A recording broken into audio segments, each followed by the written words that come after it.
హైదరాబాద్ పెద్దంబర్పేటలో దారుణం చోటు చేసుకుంది.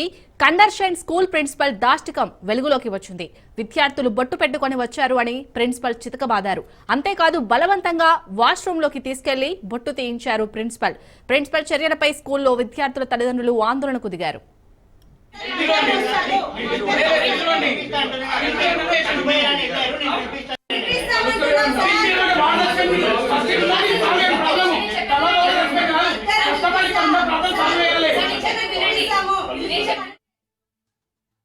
సార్ అంటే ఏమైందంటే ఇవాళ పొద్దుల బొట్టు పెట్టుకొని స్కూల్కి పోయినా సార్. స్కూల్ పోగానే అసెంబ్లీ వెనక యాంకర్స్ మాట్లాడిన తర్వాత చిన్న స్టేజ్ దిగి అందరినీ యూనిఫామ్ చెక్ చేసుకుంటూ వచ్చిండు సార్. వెనకకి వచ్చి నేను లాస్ట్లో నిలబడ్డా సార్. లాస్ట్లోకి వచ్చి ఏంట్రా బొట్టు పెట్టుకున్నావు అన్నాడు సార్. బొట్టు పెట్టుకున్నాను కానీ నాకు అర్థం కాక సార్ ఐ డింట్ అండర్స్టూడ్ అన్నా సార్. అంతే మెడల్ ఇంకా 5-6 షాట్లు కొట్టిండు సార్. 5-6 షాట్లు కొట్టగానే పోయి కడుక్కోపో అని వాష్రూమ్ దాకా దుబ్బుకోండి సార్. కడుక్కొని వచ్చి అసెంబ్లీలో నిలబడ్డా సార్. ఇక అది అసలు క్లాస్లలో కూడా సార్ అసలు బొట్టు పెట్టుకునేవారు నాకు అనిపిస్తే బొట్టు తీసేయి ఎందుకు పెట్టుకున్నావు అన్నట్టు మాట్లాడతారు సార్. రైట్, ఇక ప్రిన్సిపల్ దాష్టికానికి సంబంధించి పూర్తి డీటెయిల్స్ మా ప్రతినిధి రత్నకుమార్ అందిస్తారు. రత్నకుమార్, హైదరాబాద్ పెద్దంబర్పేటలో దారుణం చోటు చేసుకుంది. విద్యార్థులు బొట్టు పెట్టుకుని వచ్చారంటూ కూడా స్కూల్ ప్రిన్సిపల్ దాష్టికం ప్రవర్తించారు.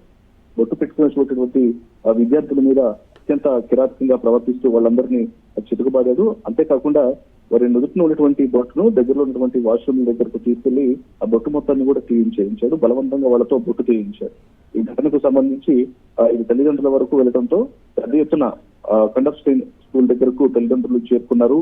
ప్రిన్సిపాల్ మీద చర్యలు తీసుకోవాలంటూ పెద్ద ఎత్తున ఆందోళన చేసినటువంటి పరిస్థితి ఉంది. ప్రస్తుతం అమర్పేటలోని కండర్షైన్ స్కూల్ వద్ద కొంత ఉద్రిక్తత పరిస్థితులు కనిపిస్తూ ఉన్నాయి. ముఖ్యంగా ఆ విద్యార్థులు బొట్టు పెట్టుకొని రావటమే తప్ప అనేది కూడా తల్లిదండ్రులు ప్రశ్నిస్తూ ఉన్నారు. వీటన్నిటికి సంబంధించి ఇమీడియట్ గా చర్యలు తీసుకోవాలంటూ కూడా తల్లిదండ్రులు డిమాండ్ చేస్తున్నారు. అలాగే ఆ ప్రిన్సిపల్ ను పోలీసులు ఖచ్చితంగా అరెస్ట్ చేసి దీని మీద చర్యలు తీసుకోవాలంటూ కూడా డిమాండ్ చేసినటువంటి పరిస్థితి కనిపిస్తోంది. రత్నకుమార్, ఒక ప్రిన్సిపల్ స్థాయిలో ఉండి ఇలా విద్యార్థులపై ఇలా చేయడాన్ని ఎలా చూడొచ్చు? ఖచ్చితంగా ఇది ప్రస్తుతం ఉన్నటువంటి కాలంలో విద్యార్థులు బొట్టు పెట్టుకొని వచ్చారంటూ ప్రిన్సిపల్ ఈ రకంగా ప్రవర్తించడం అనేది ప్రతి ఒక్కళ్ళు ఇటు కేవలం ఆ స్కూల్ కు సంబంధించినటువంటి తల్లిదండ్రులతో పాటు ఇతర విద్యావేత్తలు అలాగే ప్రతి ఒక్కళ్ళు కూడా దీని మీద విమర్శలు వ్యక్తం చేస్తున్నారు. కొంత వ్యతిరేకత అయితే వ్యక్తం అవుతోంది. విద్యార్థులు బొట్టు పెట్టుకుని రావడంలో తప్పు ఏంటి అనేటువంటి ప్రశ్నించినటువంటి పరిస్థితి కనిపిస్తుంది. ఇలాంటివి ఈ కాలంలో కూడా ఇటువంటి చర్యలకు పాల్పడటం అనేది అది కూడా ఏకంగా స్కూల్లో ఉన్నటువంటి ఇతర సిబ్బంది లేకపోతే టీచర్ స్థాయి వ్యక్తులు కూడా కాకుండా ఏకంగా స్కూల్ ప్రిన్సిపలే ఇంత దాష్టికంగా ప్రవర్తించడం పట్ల ప్రతి ఒక్కళ్ళు కూడా మండిపడుతున్నటువంటి సిచ్యువేషన్స్ కనిపిస్తున్నాయి. దీని మీద ఖచ్చితంగా చర్యలు తీసుకోవాలి. ఎవరైతే ఈ రకంగా ప్రవర్తించినటువంటి ప్రిన్సిపల్ ఉన్నారో ప్రిన్సిపల్ మీద యాక్షన్ తీసుకోవాలంటూ కూడా తల్లిదండ్రులు అక్కడ కండర్షైన్ స్కూల్ వద్ద ఆందోళన చేస్తూ ఉన్నారు. ఇక్కడ పెద్ద ఎత్తున తల్లిదండ్రులు వచ్చి విద్యార్థులను స్కూల్ నుంచి తీసుకొచ్చినటువంటి ఘటనలు కూడా కనిపిస్తూ ఉన్నాయి.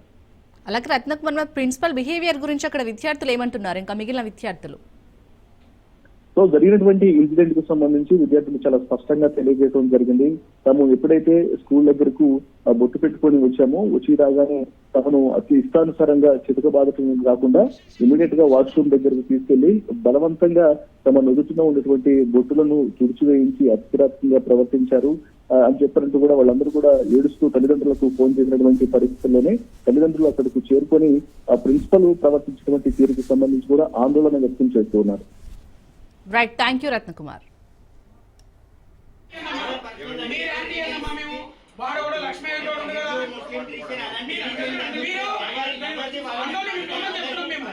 అందరూ